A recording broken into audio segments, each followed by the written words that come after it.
How's it going, guys? Today I want to give like a condensed version of the message I gave at Drain Gang in last October.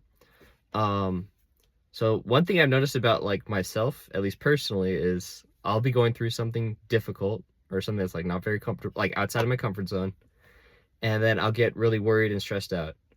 And then I had to take a second to like manually remind myself that God's got this, like he's in control. And then I feel better because he does. Like he created the world, he created me. Um Obviously this is light work for him. And then that's great. I go to bed, I move on with my life. I wake up the next day and I'm worried about it again. And then I have to remind myself again, and I'm frustrated that it took me like 2 times now because I should have just known it from the first one. But it's just something I just continually happens, which is so annoying. So since that was like such a unique like thing I noticed I was going through, I want to look for like examples of that also happening, and I got two for you today. So the first one's going to be this was a real life example of Air Force pilot in World War II, Louis Zamperini. He was not a Christian at the time of the war, just for context. During World War II, his plane like malfunctioned over the Pacific and crashed, and him and one other guy survived for 40 days just floating on the water. And he was like, once again, he was not like a believer at the time or anything like that, but he promised, just because he was just at the end of the line on the water, he said, get me home alive, God, and I'll seek you and serve you.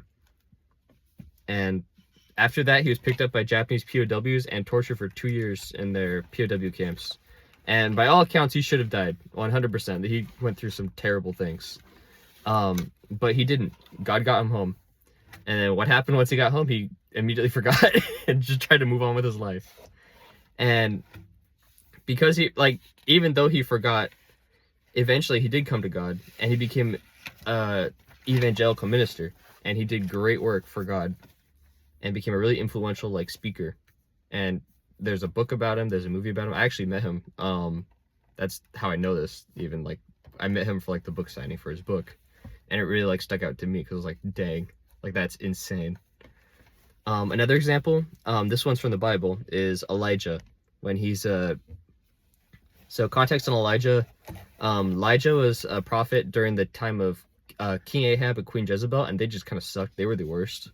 They were trying to worship false gods like Baal, and Elijah wasn't having it, so he went through and like murdered all of he murdered all their false prophets, because God told him to, because Elijah kind of balls out like that. And then after that, they wanted him dead. Like they wanted him dead. So Elijah had to escape into the woods. So like I think he escaped into a cave actually.